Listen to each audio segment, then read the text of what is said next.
Hello বন্ধুরা, welcome to Pratibha's kitchen and blog. তো অনেক দিন বাদে আবার নিয়ে এসছে আর একটা নতুন রেসিপি। তো এখন ফেসবুক ইউটিউব খুললেই দেখা যাচ্ছে একটা নতুন রেসিপি। তো ভাবলাম আমিও বাড়িতে বানিয়ে নিই। তো আজকে বানাবো হচ্ছে কোরিয়ান চিলি গার্লিক পটেটো। তো ঘরে থাকা কয়েকটি উপকরণ দিয়ে তৈরি হয়ে যাবে। তো সবার বাড়িতেই আলু থাকে, তাই সন্ধ্যাবেলা মুখরোচক চটর পটর কোনো খাওয়ার হিসেবের জন্যে এই সত্যি কোরিয়ান স্টাইল চিলি পটেটোটা দারুণ। তো দেখে নি কী কী লাগছে। এই যে বড় বড় আলু কেটে নিয়েছি, এবার এটাকে প্রেশার কুকারে দুটো সিটি মেরে নেব। দুটো সিটি মারলে আলু সিদ্ধ হয়ে যাবে। আলু বুঝে নেবেন, এটা হচ্ছে চন্দ্রমুখী আলু। জ্যোতি আলু হলে আর একটু বেশি সিটি মারতে হবে, যেমন ইচ্ছা আপনারা প্রেশার কুকারে বা এমনিও সিদ্ধ করে নিতে পারেন। আলুগুলিকে বয়েল করে নেব এবার দুটো সিটি মেরে। বয়েল হয়ে গেছে, এবার আলুগুলিকে একটুখানি হালকা লবণ একটু গোলমরিচ দিয়ে কর্নফ্লাওয়ার দিয়ে ভালো করে আটার মতন মেখে নেব। আলুর মধ্যে পরিমাণ মতন লবণ, ঝালের জন্য দিয়েছি এখানে গোলমরিচ গুঁড়ো, তারপরে ভালো করে মেখে নিচ্ছি। আপনারা চাইলে একটুখানি লঙ্কা কুচিও দিতে পারেন, তাতেও দারুণ টেস্ট লাগবে। তো আমার মেয়ে খাবে বলে আমি লঙ্কা কুচিটা দিচ্ছি না, কারণ ও তো লঙ্কা কুচি দিয়ে ঝাল করে খেতে পারে না। তো আমি এখানে পরিমাণ মতন কর্নফ্লাওয়ার দিচ্ছি। আপনারা বুঝে নেবেন যে আটার মতন মাখা যায় এরকম একটু কর্নফ্লাওয়ার দেবেন। আপনারা চাইলে একটু গুঁড়ো লঙ্কাও দিতে পারেন, এতে খেতেও টেস্ট লাগবে, একটু ঝাল ঝাল টেস্টি খেতে লাগে।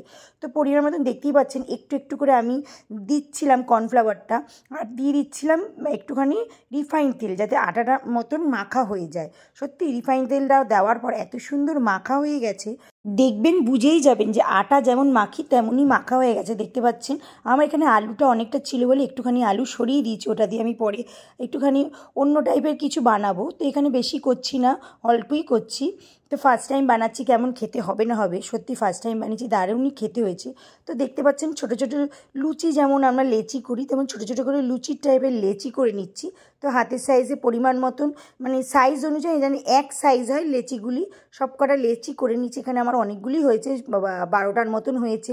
তারপরে এই যে জলের বোতলের ঢাকনার মতন, এটাকে মাশরুমের মতন দেখতে লাগছে, অনেকটা এরকম ঢাকনা দিয়ে করছি। দেখুন কি সুন্দর মাশরুমের মতন দেখতে লাগছে।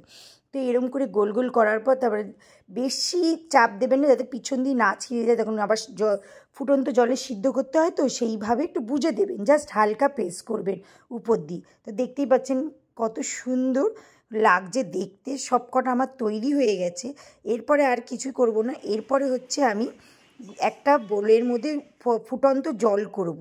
সেই দেখতে পাচ্ছেন এই যে জল ফুটে উঠেছে, ফুটন্ত জলের মধ্যে আমি এগুলি সব দিয়ে দেব।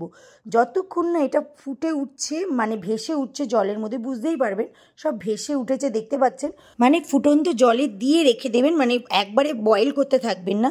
তো দেখতেই পাচ্ছেন আস্তে আস্তে সব ভেসে উঠেছে।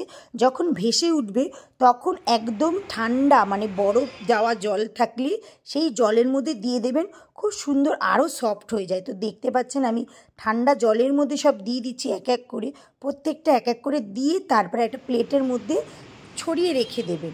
আর তার জন্য তৈরি করতে হবে আপনার সস। তো একটা বোল নিয়ে নিয়েছি, বোলের মধ্যে নিয়ে নিলাম আমি হট চিলি টমেটো সস। এই টমেটো সসটা একটু ঝাল ঝাল আছে। আর নিয়ে নিচ্ছি হাফ চামচের মতন কর্নফ্লাওয়ার, আর নিচে আমরা নর্মাল যেই সস ইউজ করি সেই সস, আর কয়েকটা দানা রসুন কুচি, অবশ্যই রসুন কুচিটা দেবেন, সেই রসুন কুচি আর পেঁয়াজ পাতা কুচি দিলাম। আর দিয়ে দিলাম হচ্ছে একটুখানি তিলের সিডগুলি, সেগুলি দিয়ে একটুখানি ঝালের জন্য দিয়ে দিলাম হচ্ছে গোলমরিচ গুঁড়ো, আর দিলাম হচ্ছে লঙ্কার গুঁড়ো, আর একটু কাশ্মীরি লঙ্কার গুঁড়ো দিয়েছি কালারের জন্য।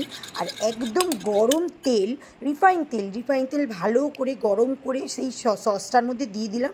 আর দিয়ে দিলাম একটুখানি যাতে একটু মিষ্টি মিষ্টি খেতে লাগে, আর একটু দিয়ে দিলাম হাফ চামচের মতন মধু।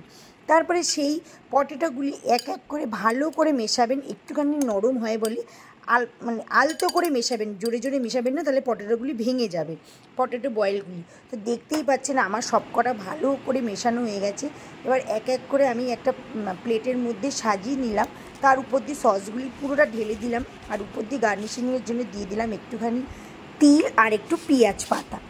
এই দুটো জিনিস উপর থেকে দিয়ে দিলে সত্যি খুব সুন্দর লাগে, আর দেখে মনে হয় পুরো রেস্টুরেন্টের জিনিস। আর খেতেও খুব অসাধারণ হয়েছে। আমি যেটা বয়েল করেছি গরম জলে, আপনারা চাইলে ডুবন্ত তেলে ভেজেও নিতে পারেন, তাতেও খুব সুন্দর লাগবে খেতে। তো এইভাবে তৈরি হয়ে গেল কোরিয়ান চিলি গার্লিক পটেটো। তো গার্লিক দেওয়া হয়েছে, রসুন দেওয়া হয়েছে অবভিয়াসলি, আর পটেটো দিয়ে তৈরি করা হয়েছে। একবার বাড়িতে এইভাবে বাড়িতে বানিয়ে খেয়ে দেখবেন, দারুণ খেতে লাগছে। আর ভিডিওটা আপনারা কোথা থেকে দেখছেন সেটাও আমাকে জানাবেন, আপনাদের তো ধন্যবাদ জানাতে হবে। তো অবশ্যই ভিডিওটা ভালো লাগলে আমার চ্যানেলটাকে লাইক শেয়ার এবং সাবস্ক্রাইব করুন। ভালো থাকবেন, সুস্থ থাকবেন, সবাইকে ভালো রাখবেন। নমস্কার।